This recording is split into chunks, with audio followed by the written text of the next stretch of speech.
Hello दोस्तों, मैं कुलबीर सिंह आपका स्वागत करता हूं अपने इस यूट्यूब चैनल पर। देखिए, हम आपको संविधान कराने के लिए जा रहे हैं। क्या कराने के लिए जा रहे हैं? संविधान, और वो भी भारत का संविधान। देखिए, हम आपको क्या पढ़ाएंगे? भारतीय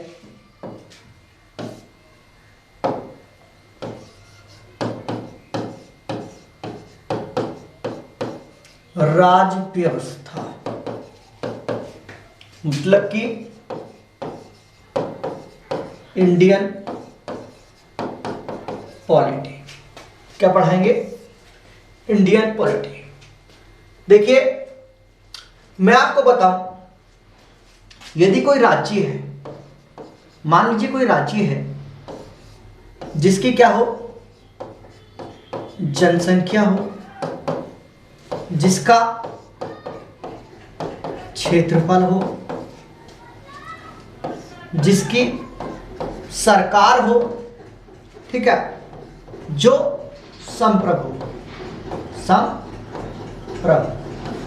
तो देखिए, उसको चलाने के लिए आवश्यकता पड़ती है किसी नियम की या किसी कानूनों की, कानून या नियम या व्यवस्था की आवश्यकता पड़ती है। ठीक है, तो देखिए, पूर्ण राज्य होता है जिसकी खुद की जनसंख्या हो, खुद का क्षेत्रफल हो, खुद की सरकार हो और खुद वो संप्रभु मतलब स्वतंत्र हो, अपने नियम वगैरह लगाने के लिए, अपने कानूनों को लगाने के लिए, अपने अनुसार चलने के लिए वो पूर्ण रूप से क्या हो, स्वतंत्र हो। ठीक है, तो वह क्या होता है? एक राज्य होता है, स्वतंत्र राज्य होता है। वैसे ही हम बात करेंगे भारत के बारे में, ठीक है, क्योंकि भारत की खुद की जनसंख्या है, खुद का क्षेत्रफल है, खुद की सरकार है, खुद एक संप्रभु है। कब बना, कैसे बना, क्या क्या व्यवस्था है, उसके बारे में हम बात करेंगे। देखिए,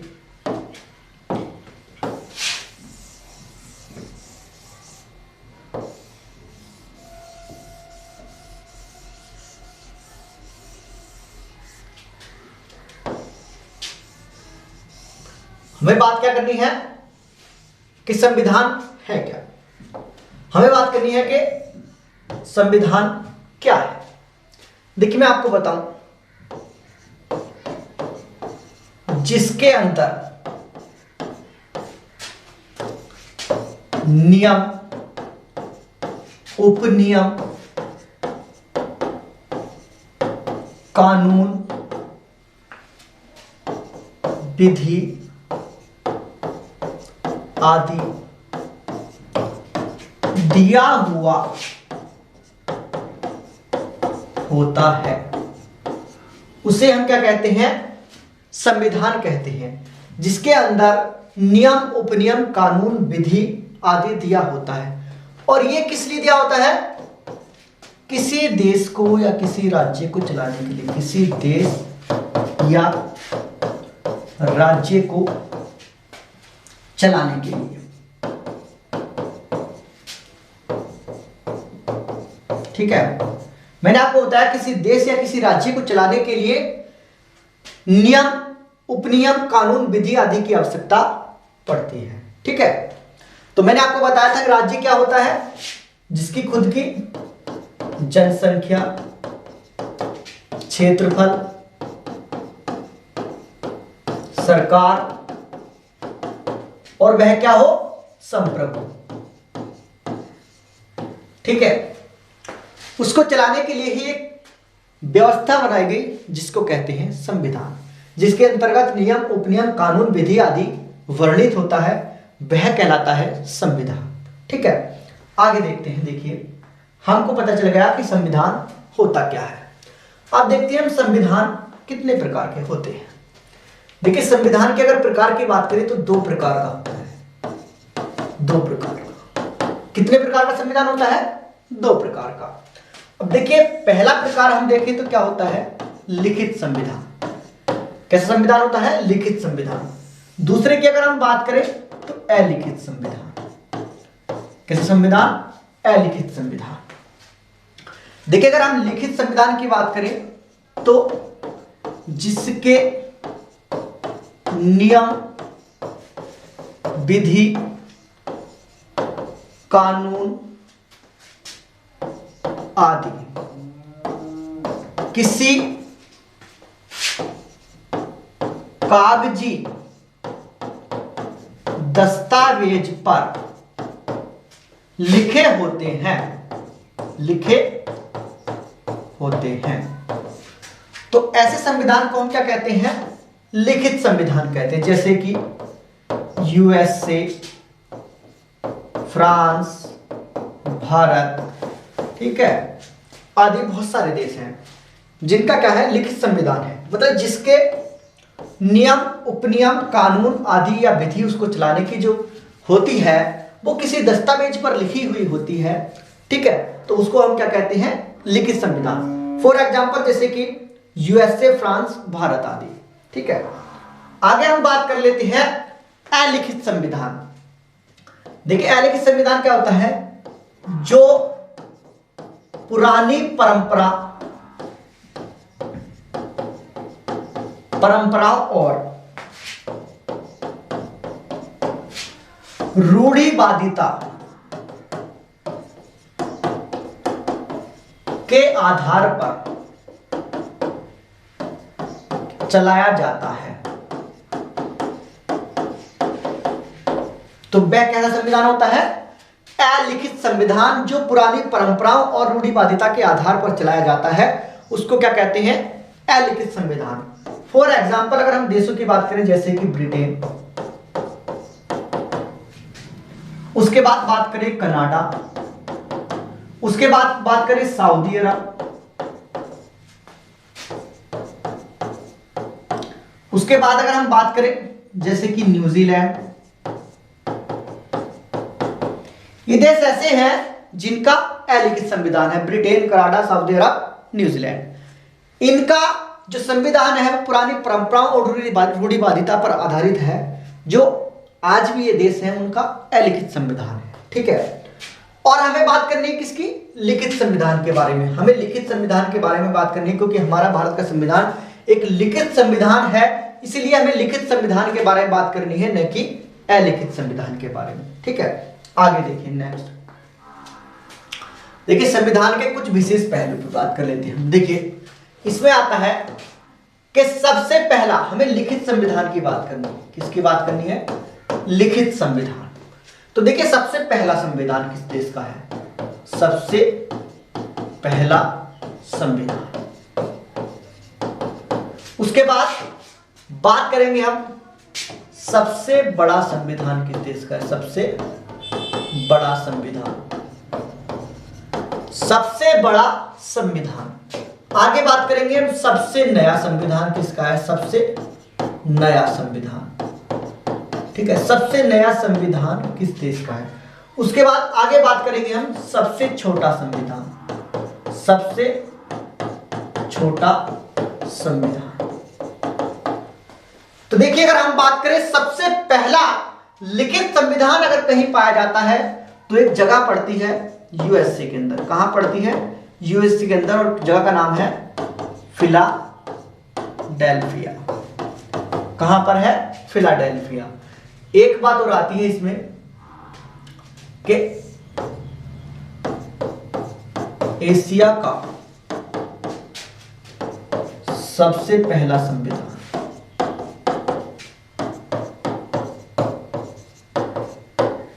ये हमें सारी चीजें बतानी है। तो देखिए फिलाडेल्फिया एक जगह है जिसका संविधान 1779 में तैयार हो गया था। कब तैयार हो गया था? 1779 में। और वह जगह कहां पड़ती है? हमारी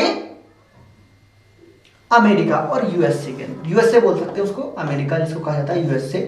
तो यूएसए के अंदर एक जगह पड़ती है फिलाडेल्फिया, जहां का संविधान 1779 में तैयार कर दिया गया था। अगर हम बात करें एशिया के बारे में तो एशिया के अंदर सबसे पहले 1854 में जापान का संविधान तैयार हुआ था लिख करके। किसका संविधान? जापान का संविधान सबसे पहले लिख करके तैयार किया गया था 1854 में। अगर सबसे बड़े संविधान की बात करें तो वह भारत का संविधान है। किसका संविधान है? भारत का।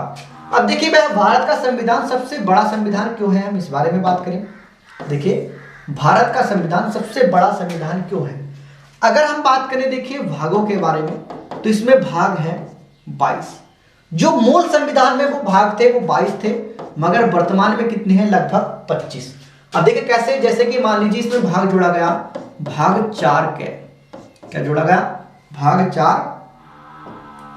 कै, तो भाग 4 कै जोड़ा गया, तो उसी के अनुसार क्या हो गया, एक भाग बढ़ गया, क्योंकि भाग 4 था, भाग 4 कै बना दिया गया, जिसके अंतर्गत मूल कर्तव्यों का जिक्र किया गया है अनुच्छेद 51 कै के तहत। ठीक है, उसके बाद अगर हम बात करें कि इसके अंदर अनुच्छेद कितने हैं, तो अनुच्छेद देखिए मूल संविधान में थे 395, कितने थे, 395, कितने थे, 395। वर्तमान की बात करें तो लगभग 467 है, कितने हैं, लगभग 467। वैसे ही बड़े, जैसे कि भाग 4 कै को अगर हम माने तो ये अनुच्छेद कितने में है, 51 कै के अंतर्गत, किसके अंतर्गत है, अनुच्छेद 51 कै के अंतर्गत है। तो वैसे ही हमने क्या किया, ऐसे ही अनुच्छेद जुड़ते चले गए और हो गए कितने, 467। अगर हम बात करें अनुसूची के बारे में, अनुसूची, तो देखिए अनुसूची कितनी है, पहले जो थी वो 8 थी और वर्तमान में है 12। इसी वजह से भारत के संविधान को सबसे बड़ा संविधान कहा जाता है। आगे बात करते हैं, देखिए सबसे नया संविधान जो है वो नेपाल का है, जो 2015 में लागू किया गया है। सबसे नया संविधान किस देश का है, नेपाल का। अगर बात करूं मैं सबसे छोटा संविधान किस देश का है, तो मोनाको का। मोनाको किस देश का सबसे छोटा संविधान है, मोनाको का। ठीक है, तो हमने आपको बताया कि सबसे पहला लिखित संविधान किस देश का था, तो वो यूएसए का था। फिलाडेल्फिया जगह पड़ती है यूएसए के अंदर, 1779 में तैयार किया गया था। सबसे बड़ा संविधान भारत का संविधान है और मैंने बताया आपको क्यों है। ठीक है, उसके बाद सबसे नया संविधान किसका है, नेपाल का, और सबसे छोटा संविधान मोनाको का है। यूरोपीय महाद्वीप के अंतर्गत पड़ता है ये देश, स्वतंत्र देश मोनाको। और एशिया की बात करें हम, एशिया के अंदर सबसे पहले लिखित संविधान किस देश का था, तो वो जापान का जिक्र आता है, 1854 में बनाया गया था। ठीक है, कब बनाया गया था, 1854 में। नेक्स्ट आगे बात करते हैं, देखिए संविधान सभा। देखिए संविधान का निर्माण करने के लिए संविधान सभा की आवश्यकता पड़ती है। किसकी आवश्यकता पड़ती है, संविधान सभा की। अगर मैं संविधान सभा की बात करूं तो सबसे पहले यह विचार किसके मन में आया था, तो सबसे पहले विचार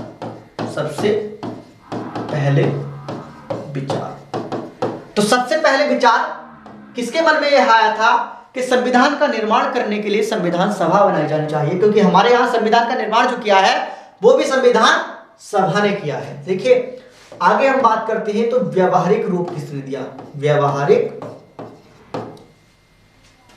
रूप, तो व्यवहारिक रूप किसने दिया। और देखिए आगे बात करते हैं कि भारत में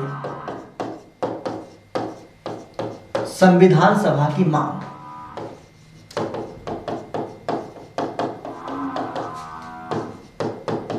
भारत में संविधान सभा की मांग कब कब उठी, भारत में संविधान सभा की मांग कब कब उठाई गई, हम ये भी देखेंगे। देखिए अगर हम बात करें सबसे पहले अगर विचार आया तो इंग्लैंड के हेनरी मैन, तो इंग्लैंड के हेनरी मैन थे जिनके मन में यह विचार आया था। कहाँ के रहने वाले थे, इंग्लैंड के। ठीक है, इंग्लैंड के निवासी थे जिनके मन में यह विचार आया कि संविधान का निर्माण करने के लिए संविधान सभा बनाई जानी चाहिए। अगर कहें कि सबसे पहले व्यवहारिक रूप या सबसे पहले संविधान सभा का निर्माण किसने किया था, तो यूएसए और फ्रांस का जिक्र होता है। किसका होता है, यूएसए और फ्रांस का।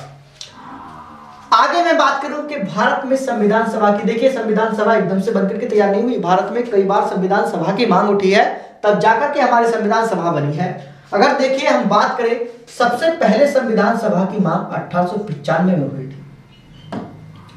कब हुई थी, 1895 में। और सबसे पहले मांग उठाई थी स्वराज्य विधेयक में, और उठाई गई थी बाल गंगाधर तिलक के द्वारा।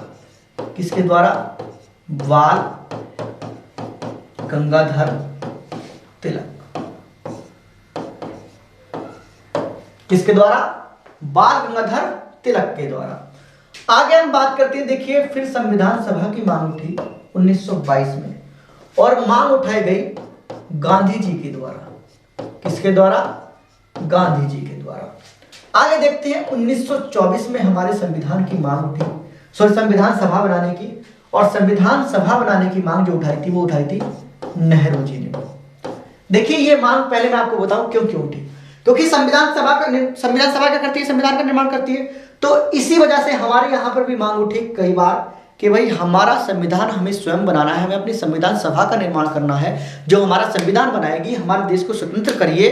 हमारे देशवासियों ने कहा जो हमारे देश के लिए लड़े, जिन्होंने हमारे देश की स्वतंत्रता में योगदान दिया, तो उन्होंने कहा कि भाई आप हमारे देश को आजाद करिए, हमें अपनी संविधान सभा बनानी है जो हमारे संविधान का निर्माण करेगी, हमें अपने अनुसार देश को चलाना है। तो इसलिए हमारे यहाँ पर बहुत बार संविधान सभा की मांग उठी है। ठीक है, तो आगे देखिए 1924 में उठाई थी नेहरू जी ने, फिर 1925 में मांग उठी दिल्ली के द्वारा, दिल्ली ने उठाई थी मांग 1925 में। उसके बाद 1928 में मांग उठी और मांग उठाई नेहरू जी ने, पुनः मांग उठाई किसने, नेहरू जी ने। आगे बात करते हैं, देखिए 1934 में मांग उठी, कब उठी, 1934 में, और 1934 में मांग उठाई किसने, मानवेंद्र नाथ ने, मानवेंद्र नाथ। उसके बाद देखिए मांग उठी 1937 में, और 1937 में मांग उठी प्रांतीय विधानमंडलों के द्वारा, इसके द्वारा प्रांतीय विधान मंडलों, किसके द्वारा मांग उठी, प्रांतीय विधान मंडलों के द्वारा 1937 में। फिर उसके बाद 1940 में मांग उठी अगस्त प्रस्ताव के अंतर्गत, अगस्त प्रस्ताव। उसके बाद मांग उठती है 1945 में, और 1945 में मांग उठी बेवल योजना के अंतर्गत, बेवल योजना, बेवल योजना के अंतर्गत मांग उठी 1945 में। उसके बाद 1946 में आया कैबिनेट मिशन, कौन आया, कैबिनेट मिशन, जिसने इसको मूर्त रूप दिया, या संविधान सभा जिसके अंतर्गत बनाई गई थी वो कौन सा मिशन था, कैबिनेट मिशन। 1946 में आने के बाद संविधान सभा का निर्माण किया गया।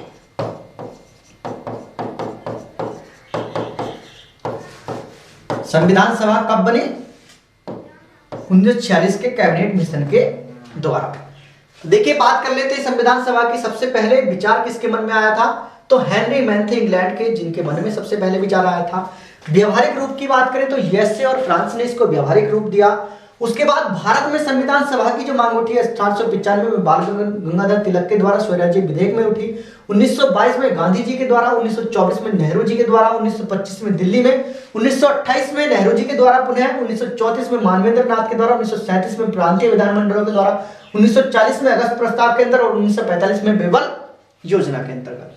आगे देखिए बात करते हैं कैबिनेट मिशन, जिसने जो है हमारे देश को कहा जाता है कि जो स्वतंत्रता प्रदान की गई है वो किस मिशन के द्वारा की गई है, कैबिनेट मिशन के द्वारा। अब देखिए हम कैबिनेट मिशन से पहले कुछ और बात कर लेते हैं। देखिए मैं बात करूं कि द्वितीय विश्व युद्ध हुआ, कौन सा विश्व युद्ध हुआ, द्वितीय विश्व युद्ध, और वह समाप्त हो गया था 1945 में। और 1945 में समाप्त होने के बाद चुनाव हुए,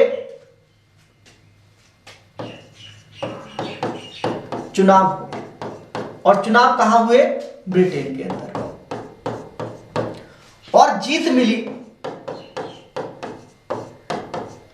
जीत किसे मिली, लेबर पार्टी को। लेबर पार्टी को जब जीत मिली 1945 के चुनाव में, तो उसके पीएम बने क्लीमेंट एटली। कौन बने, क्लीमेंट एटली जी। तो क्लीमेंट एटली ने घोषणा की, कहां पर घोषणा की, हाउस ऑफ कॉमन्स में, house of Commons. House of Commons संसद है कहां की, ब्रिटेन की, ब्रिटेन की संसद है। हाउस ऑफ कॉमन्स में यह घोषणा की गई कि भाई भारत को अब उसकी सत्ता सौंप दी जाए, भारत को स्वतंत्र किया जाए।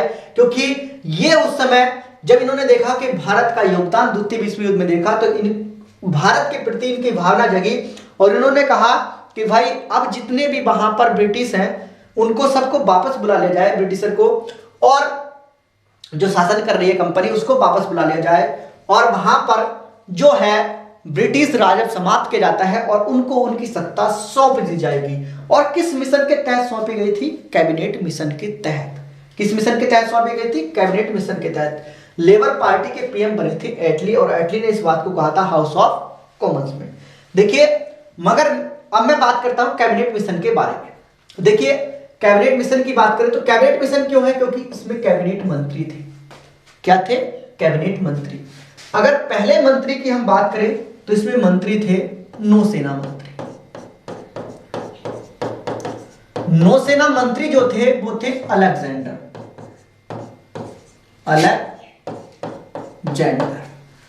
नौसेना मंत्री थे अलेक्जेंडर।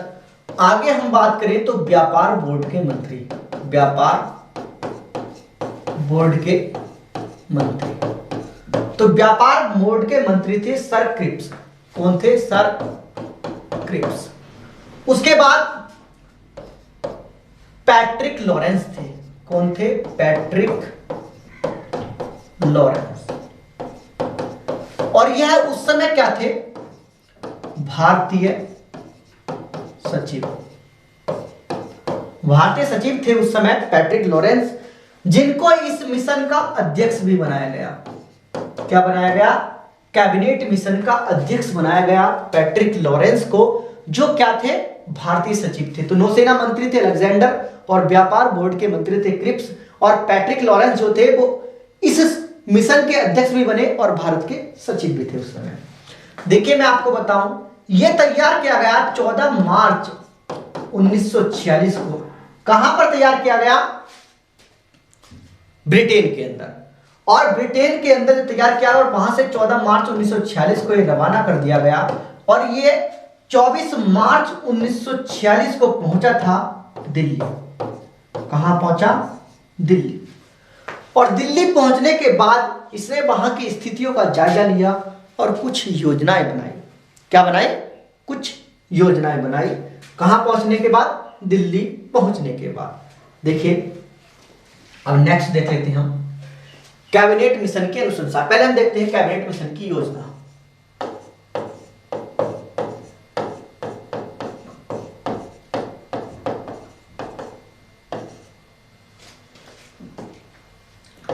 कैबिनेट मिशन की योजना है।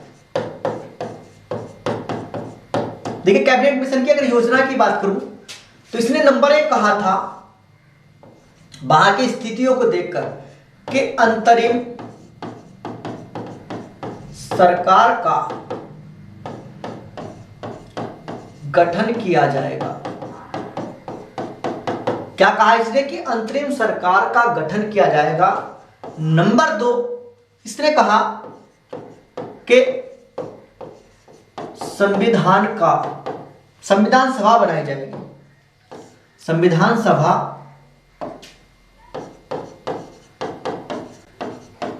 बनाई जाएगी। संविधान सभा बनाई जाएगी। नंबर 3, इसने कहा कि संविधान का निर्माण संविधान सभा करेगी। कौन करेगी? संविधान का निर्माण संविधान सभा करेगी। यह बात कही थी इसने, जो योजनाएं बनाई थी। उसके बाद हम बात करते हैं कैबिनेट मिशन की अनुशंसा। देखिए, कैबिनेट मिशन की अनुशंसा की बात करें तो पहले इसने कहा, नंबर 1 इसने कहा कि संविधान सभा के सदस्य, संविधान सभा के सदस्यों का निर्वाचन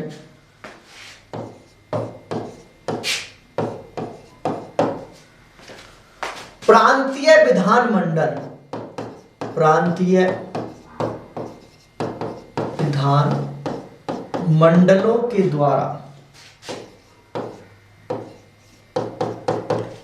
अप्रत्यक्ष रूप से किया जाएगा। अप्रत्यक्ष रूप से किया जाएगा। तो पहली बात कही इसने अपनी अनुशंसा में कि संविधान सभा के सदस्यों का निर्वाचन प्रांतीय विधानमंडलों के द्वारा अप्रत्यक्ष रूप से किया जाएगा, न कि उनको वयस्क मताधिकार के आधार पर। मतलब कि उनको वयस्क मताधिकार के आधार पर नहीं चुना जाएगा, उनको प्रांतीय विधानमंडल ही अप्रत्यक्ष रूप से चुनेगी। नंबर 2 इसने कहा कि प्रत्येक 10 लाख की जनसंख्या पर एक व्यक्ति का निर्वाचन किया जाएगा। प्रत्येक 10 लाख की जनसंख्या पर एक व्यक्ति का निर्वाचन किया जाएगा। नंबर 3 इसने बात कही कि प्रत्येक समुदाय का सदस्य अपने समुदाय का प्रतिनिधित्व करेगा। इसने कहा कि प्रत्येक समुदाय का व्यक्ति अपने समुदाय का प्रतिनिधित्व करेगा। अगर समुदाय की बात करें उस समय समुदाय कौन कौन से थे, तो समुदाय थे उस समय सामान्य, मुस्लिम और सिख। 3 समुदाय थे, सामान्य, मुस्लिम और सिख। तो उसने क्या कहा कि संविधान सभा के सदस्यों का प्रांतीय विधानमंडलों के सदस्यों के द्वारा अप्रत्यक्ष रूप से निर्वाचन किया जाएगा। प्रत्येक 10 लाख की जनसंख्या पर एक व्यक्ति का निर्वाचन किया जाएगा और प्रत्येक समुदाय का सदस्य अपने समुदाय का प्रतिनिधित्व करेगा। ये बात कही कैबिनेट मिशन की अनुशंसा में। आगे देखिए बात कही गई थी कि देशी रियासतों को स्वतंत्र किया जाता है और वह अपने समझौते ज्ञापन पत्र के अनुसार अपना निर्वाचन कर सकते हैं या अपने जिस भी सदस्य को भेजना चाहते हैं वह भेज सकते हैं। आगे देखिए, हाँ एक बात और कही इसमें कि कुल सदस्यों की संख्या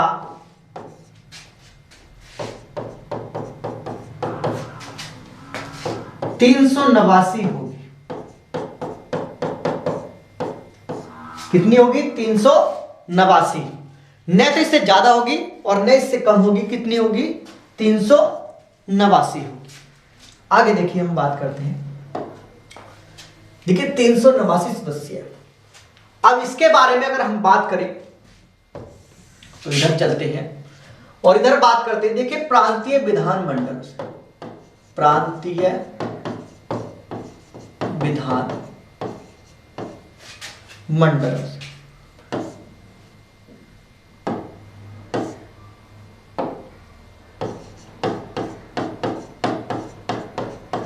तो प्रांतीय विधानमंडल से कितने सदस्य आएंगे? 292। आगे देखिए नेक्स्ट, कमिश्नरी क्षेत्र। कमिश्नरी क्षेत्र से कितने सदस्य आएंगे?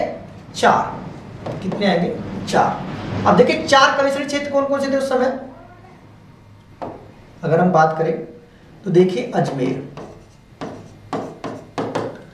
अजमेर था उस समय, उससे एक आएगा। दिल्ली थी, उससे एक आएगा। कुर्ग था, उससे एक आएगा। बलूचिस्तान,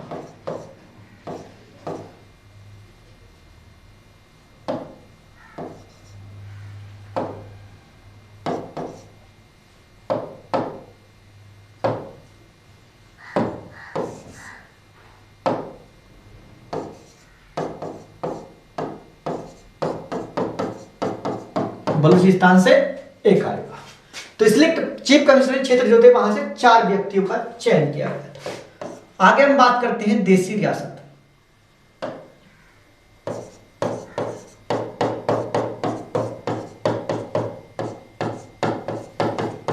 अगर हम बात करें देशी रियासतों से तो 93 सदस्य, चाहे तो वो राजा हो सकते हैं, चाहे वे उनके द्वारा भेजे हुए व्यक्ति हो सकते हैं। तो वे इन्होंने कहा था कि 93 सदस्य अपने समझौता ज्ञापन पत्र के अनुसार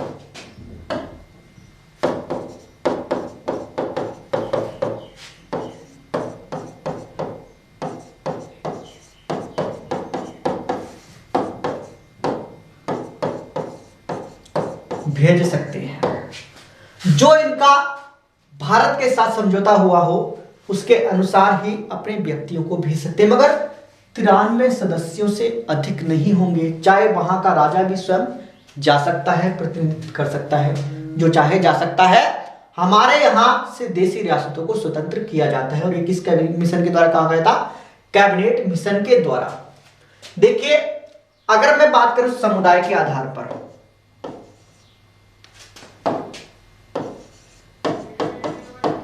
अगर मैं समुदाय के आधार पर करूं, मैंने आपको बताया कि 3 समुदाय थे। नंबर 1 सामान्य, अगर सामान्य की बात करूं तो 213 सदस्यों का निर्वाचन किया गया था। आगे थे मुस्लिम, मुस्लिम की बात करूं तो 79। आगे थे सिख, और सिख की बात करूं तो 4। ठीक है, क्योंकि उस समय पंजाब के इलाके में ही सिख रहा करते थे, तो कहा कि 4 सिख होंगे, सॉरी निर्वाचन किया गया था 4 सिखों का, 79 मुस्लिमों का और 213 क्या थे उसमें? सामान्य। अगर देखिए वो पूछ ले कि बताइए कि ब्रिटिश शासन था उसके द्वारा कितने सदस्यों का चयन किया गया? तो देखिए 92, 292 तो ये प्लस 4 ये, तो बात आती है तो 296 सदस्यों का, सॉरी 292, 99 लिख दिया मैंने, 292 और 4 ये तो 296 सदस्यों का। ठीक है, आगे देखिए अगर मैं बात करूं तो देखिए महिलाओं का जिक्र आता है। महिलाएं, कितनी महिलाएं थी? तो 15 महिलाएं थी जिनका निर्वाचन किया गया था। बात आती है एससी की, कि एससी कितने थे? तो 26। बात आती है देखिए एसटी की, कि एसटी कितने थे? तो 33। तो देखिए आपको मैंने ये पूरा कंप्लीट बता दिया है। देखिए 92 जो थे वो प्रांतीय विधान, 292 प्रांतीय विधानमंडलों से और 4 चीफ कमिश्नरेट क्षेत्र से और देशी रियासतों से थे 93। उसके बाद अगर वो पूछे कि ब्रिटिश प्रांतों से कितने थे तो पूछा जाता है कितने हैं? तो 26। ठीक है, ब्रिटिश जो शासन था भारतीय उसके अंतर्गत से 296, सामान्य से 213, मुस्लिम थे 79 और 4 सिख थे, महिलाएं थी 15, 26 एससी थे और 33 एसटी से। ठीक है, नेक्स्ट देखिए बात करते हैं हम संविधान सभा बैठक। देखिए संविधान सभा की अगर हम बात करें कि संविधान सभा का निर्माण कब किया गया था, तो जुलाई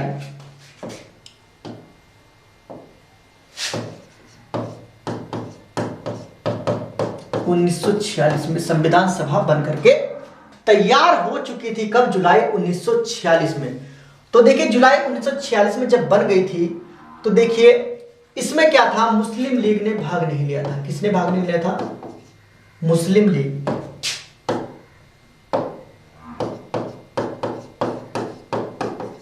संविधान सभा में किसने भाग नहीं लिया था? मुस्लिम लीग ने भाग नहीं लिया था। क्यों नहीं लिया था? क्योंकि यह पृथक देश पाकिस्तान की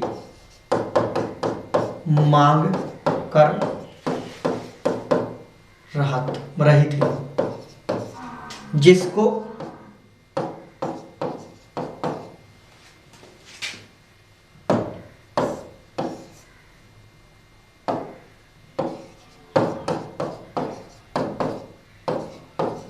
नकार दिया गया था। ठीक है, और यह जो संविधान सभा चयन की गई थी कैबिनेट मिशन के द्वारा।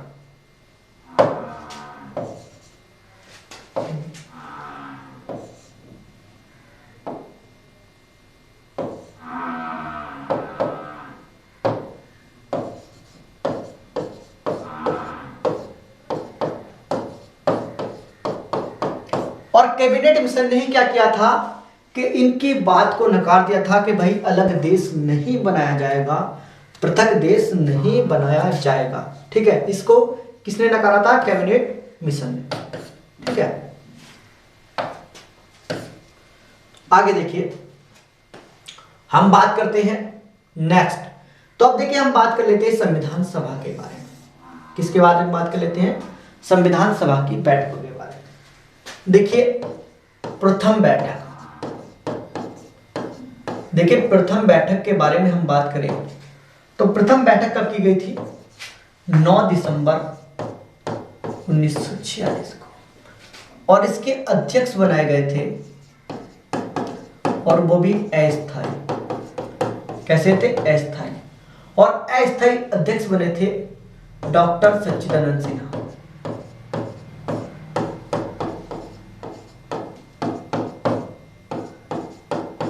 कौन बने थे? डॉक्टर सच्चिदानंद सिन्हा।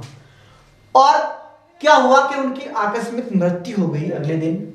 ठीक है, तो दूसरी बैठक हुई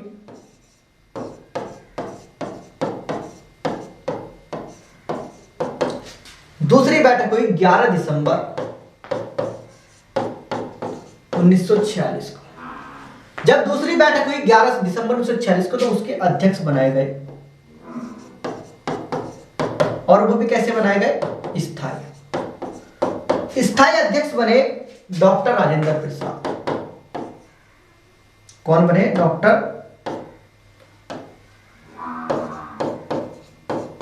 राजेंद्र प्रसाद। ठीक है भाई, डॉक्टर राजेंद्र प्रसाद बने उसके अध्यक्ष, और उपाध्यक्ष बने HC मुखर्जी। ये पहले उपाध्यक्ष थे जब बनाए गए थे, क्योंकि प्रथम बैठक के अंदर उपाध्यक्ष नहीं बनाए गए थे, द्वितीय बैठक के अंदर बनाए गए थे HC मुखर्जी को। आगे हम बात कर लेते हैं। देखिए ये दोनों बैठक हुई, मगर इसमें यही विचार हुआ कि भाई ये बताइए कि अब हमें करना क्या है, अपने संविधान का निर्माण कैसे करना है, किस तरीके से संविधान को बनाना है। तो एक प्रस्ताव पेश किया गया, उद्देश्य प्रस्ताव। उद्देश्य प्रस्ताव, और उद्देश्य प्रस्ताव आया था 13 दिसंबर 1946 को, और यह लाया गया था किसके द्वारा? नेहरू जी के द्वारा। नेहरू जी। कौन लाए थे? नेहरू जी। और इसको मंजूरी मिली थी किसके द्वारा? संविधान सभा के द्वारा। मंजूरी किसके द्वारा मिली थी? संविधान सभा। और संविधान सभा ने इसे मंजूरी दी थी 22 जनवरी 1947 को। कब मंजूरी दी? 22 जनवरी 1947 को। तो देखिए हम बात करें कि प्रथम बैठक कब हुई? 9 दिसंबर 1946 को। उसके अस्थायी अध्यक्ष बने डॉक्टर सच्चिदानंद सिन्हा, उनकी मृत्यु हो गई आकस्मिक। और द्वितीय बैठक 11 दिसंबर 1946 को बनाए गए स्थायी अध्यक्ष डॉक्टर राजेंद्र प्रसाद, और उपाध्यक्ष बने HC मुखर्जी। और उन्होंने एक प्रस्ताव पेश किया था नेहरू जी ने, जिसको कहा जाता है उद्देश्य प्रस्ताव, और 13 दिसंबर 1946 को उसको पेश किया गया था संविधान सभा के सामने। कहां पर पेश किया था? संविधान सभा के सामने। और संविधान सभा ने उसको मंजूरी दी थी 22 जनवरी 1947 को। कब मंजूरी दी थी? 22 जनवरी 1947 को। आगे देखिए हम बात करते हैं नेक्स्ट, प्रारूप समिति। देखिए प्रारूप समिति से पहले कुछ और बात कर लेते हैं। देखिए संविधान का प्रारूप,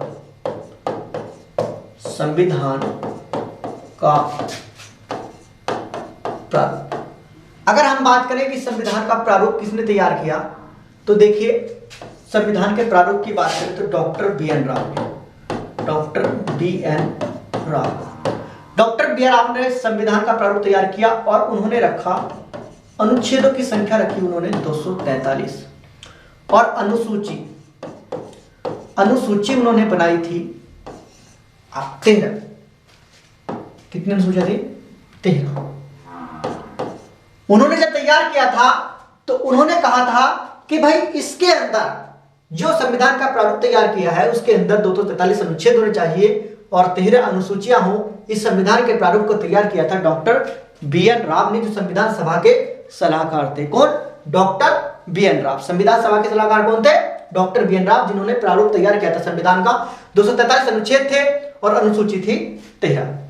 आगे बात करते हैं, देखिए उस संविधान के प्रारूप की जांच करने के लिए एक समिति बनाई गई, प्रारूप समिति, जिसका गठन किया गया था 29 अगस्त 1947 को। कब गठन किया गया था? 29 अगस्त 1947 को। अगर हम इसकी बात करें कि अध्यक्ष कौन बने थे इसके, तो इसके अध्यक्ष थे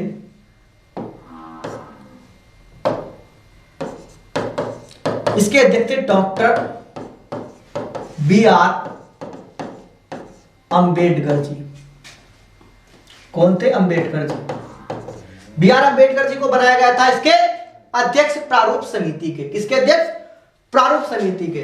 तो देखिए, अगर कुल सदस्य संख्या की बात करूं, कुल सदस्य संख्या, अगर कुल सदस्य संख्या की बात करूं तो 7 थे, और वो भी अध्यक्ष सहित, मतलब B.R. अंबेडकर जी सहित कितने सदस्य थे?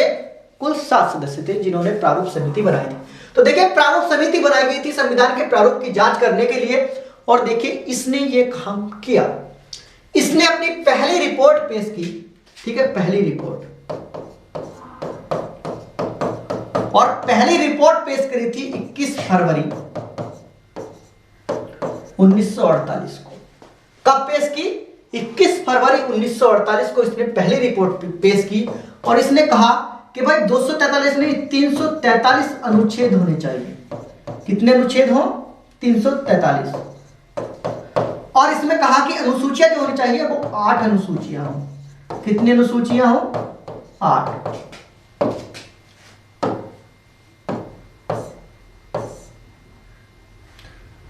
अनुसूचियां।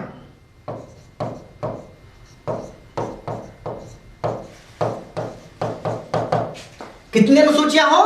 8 और 243 अनुच्छेद होने चाहिए। मगर इन्होंने जब अपनी रिपोर्ट पेश की तो संविधान सभा ने कहा कि देखिए, आप अगर इसके अंदर कुछ और सुधार करना चाहते हैं तो आप सुधार करिए और दोबारा से इस रिपोर्ट को लेकर के आइए। तो दूसरी रिपोर्ट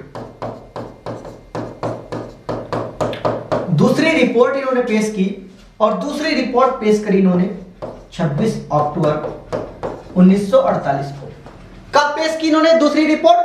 26 अक्टूबर 1948 को इन्होंने दूसरी रिपोर्ट पेश की, और इन्होंने जांचने के बाद कहा कि भाई ये देखिए, हमने इस रिपोर्ट को तैयार किया है। संविधान सभा ने फिर लौटा दिया, और फिर उसने एक ही बात कही कि अगर आप इसमें कुछ और सुधार कर सकते हैं तो सुधार करिए। तो अपनी तीसरी रिपोर्ट पेश की इसने, तीसरी रिपोर्ट पेश करी 4 नवंबर 1948 को। कब पेश की भाई? 4 नवंबर 1948 को पेश की इन्होंने अपनी तीसरी रिपोर्ट। तीसरी रिपोर्ट किसने पेश करी थी? प्रारूप समिति ने। कब पेश की? 4 नवंबर 1948 को। 4 नवंबर 1948 को प्रारूप समिति ने अपनी तीसरी रिपोर्ट तैयार की और उसको पेश किया। मगर प्रारूप समिति ने, संविधान सभा ने क्या किया कि उसको दोबारा से इनकार कर दिया।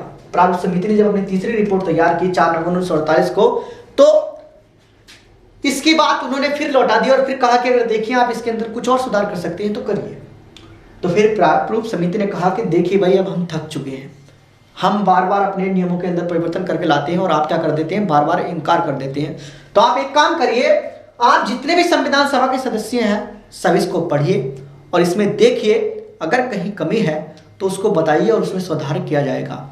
हम सब हैं और हम सब अपने संविधान का निर्माण कर रहे हैं, इसलिए हमारी सभी की जिम्मेदारी बनती है कि हम सब पढ़ें और देखें कि इसके अंदर क्या सुधार किया जा सकता है। तो उसी के आधार पर वाचन हुए। कितने वाचन हुए? 3 वाचन। आगे हम वाचन की बात करते हैं। देखिए वाचन, जिसमें क्या किया गया, संविधान के प्रारूप को पढ़ा गया, संविधान के प्रारूप को पढ़ा गया। और देखिए वाचन कितने हुए हैं? 3 बार। कितनी बार वाचन किया गया है? 3 बार। अगर मैं प्रथम वाचन की बात करूं तो प्रथम वाचन हुआ है 4 नवंबर 1948 से 9 नवंबर 1948 तक। कब हुआ है? 9 नवंबर 1948 तक। दूसरे वाचन की बात करें हम तो वो हुआ है 15 नवंबर 1948 से 17 अक्टूबर 1949 तक। अगर हम तीसरे वाचन की बात करें तो तीसरा वाचन हुआ है 14 नवंबर 1949 से 26 नवंबर 1949 को। 14 नवंबर 1949 को तीसरा वाचन हुआ। और अगर त्रुटियों की बात करें तो 7636 त्रुटियां ढूंढी। कितनी त्रुटियां निकली? 7636, मगर जो मंजूर की गई थी 2436 ही मंजूर हुई। मतलब जो सुधार किया गया, ठीक है, सुधार किया तो कितनियों का सुधार किया था? 2436 ही त्रुटियों का सुधार किया गया था। जब तीनों वाचन 4 नवंबर 1948 से 9 नवंबर 1948 तक पहला वाचन, 15 नवंबर 1948 से 17 अक्टूबर 1949 तक दूसरा वाचन और 14 नवंबर 1949 से 26 नवंबर 1949 तक तीसरा वाचन हुआ। और गलतियां त्रुटि निकली 7636, जिनमें से 2436 को मंजूर किया गया और उनको सुधार किया गया, उनका सुधार किया गया। देखिए आगे देखते हैं, हम आगे बात कर लेते हैं इसके बारे में। देखिए संविधान का अंगीकरण, मैंने आपको बताया कि अंतिम जो वाचन समाप्त हो गया था तीसरा, वो हुआ था 26 नवंबर 1949 को। और इसी दिन हमारा संविधान अंगीकृत किया गया, या अंगीकार किया गया था, या उसका संविधान का अंगीकरण किया गया था। कब? 26 नवंबर 1949 को। कब हुआ था? 26 नवंबर 1949 को हमारा संविधान अंगीकृत किया गया था। ठीक है, अगर हम बात करें, देखिए उस समय कुछ अनुच्छेदों को लागू कर दिया गया था, कुछ संविधान के प्रावधानों को कुछ लागू कर दिया गया था। तो कौन से? नागरिकता और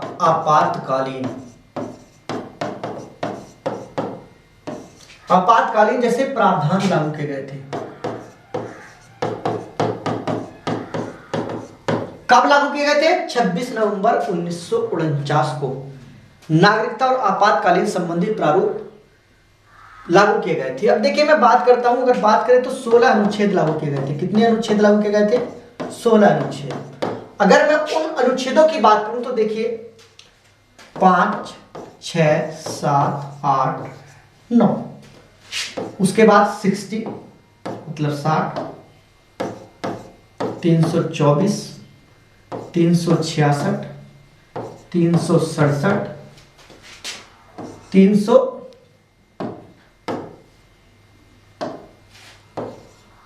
380,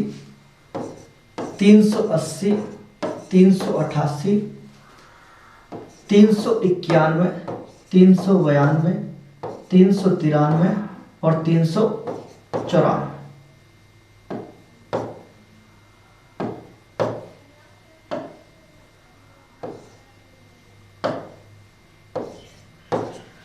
और इन्हीं सभी अनुच्छेदों को लागू किया गया, यह वर्णित है 394 अनुच्छेद के अंतर्गत। किस अनुच्छेद में वर्णित है? 394 में, कि इन सभी प्रावधानों को लागू किया जाता है।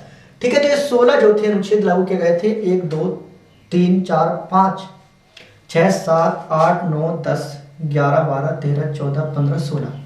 ठीक है, इन 16 के 16 हो चुके हैं और 16 के 16 हमने क्या कर दिया गया था? तब लागू कर दिए थे। ठीक है भाई, इन 16 का लागू किया गया था कब? 26 नवंबर 1949 को, जिस दिन हमारा संविधान बनकर के अंगीकृत हुआ था। ठीक है, आगे अगर हम बात करें, देखिए अगर संविधान जो तैयार किया गया था उस पर हस्ताक्षर कितने सदस्यों ने किया था?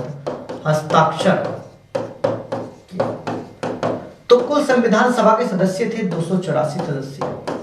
तो 284 सदस्यों ने क्या किया था? हस्ताक्षर किया था संविधान के जो संविधान बनकर के तैयार हो गया, तो उस पर कितने सदस्यों ने हस्ताक्षर किया था?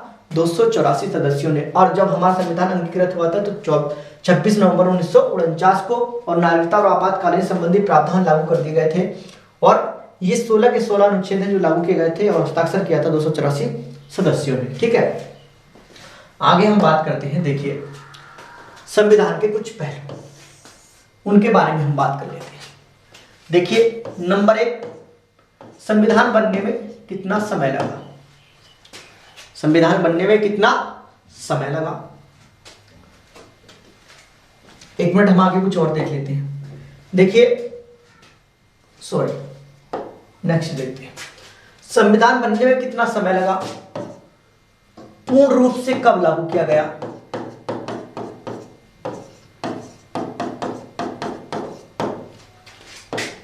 भारत संप्रभु कब बना, संप्रभु कब बना,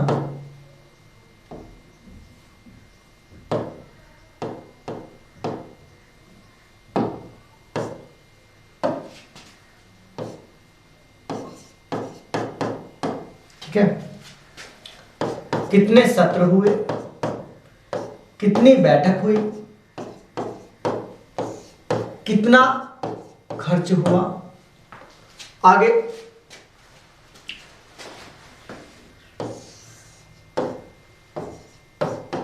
कितने देश के संविधानों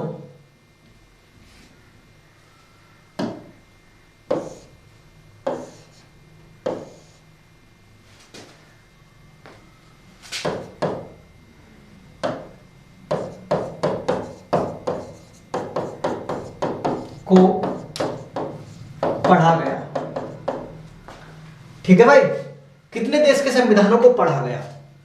अगर देखिए समय की बात करते हैं तो 2 वर्ष 11 माह और 18 दिन का समय लगा था।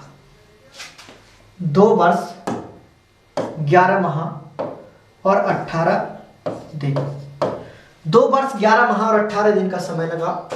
पूर्ण रूप से लागू किया गया था 26 जनवरी 1950 को, और संप्रभु किस दिन बना, तो 26 जनवरी 1950 को।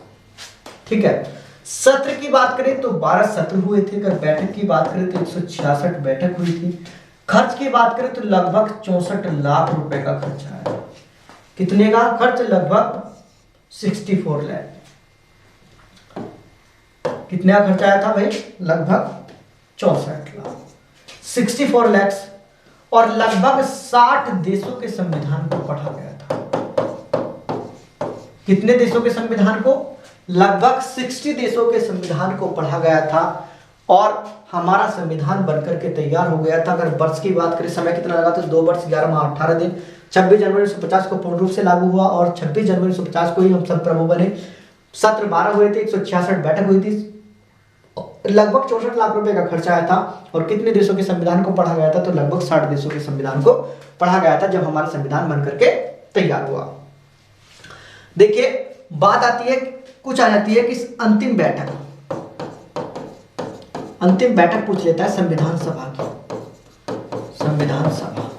तो देखिए, अंतिम बैठक जो हुई थी वो हुई थी 24 जनवरी 1950 को।